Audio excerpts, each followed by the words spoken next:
কুয়াকাটা বাংলাদেশের দক্ষিণ পশ্চিম অঞ্চলের জেলা পটুয়াখালীর একটি সমুদ্র সৈকতের নাম, যার নৈসর্গিক সৌন্দর্যের কারণে উপাধি পেয়েছে সাগরকন্যা হিসেবে। আর যে বৈশিষ্ট্যের জন্য একমাত্র সমুদ্র সৈকত, যেখানে আপনি দাঁড়িয়ে একসাথে সূর্যোদয় এবং সূর্যাস্তের সৌন্দর্য উপভোগ করতে পারবেন।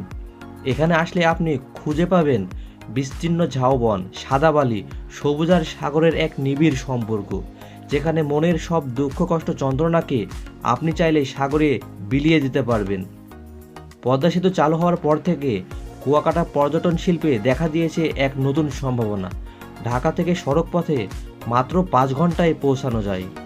কক্সবাজার থেকে তুলনামূলক অনেক কম খরচ এবং বিচিত্র নৈসর্গিক সৌন্দর্যের কারণে পর্যটকদের আগ্রহের কেন্দ্রবিন্দু এখন এই স্থানটি। প্রিয় ভিউয়ার্স, আপনাদের এইবার কুয়াকাটার স্পটগুলো সম্পর্কে একটু ধারণা দিই। আপনি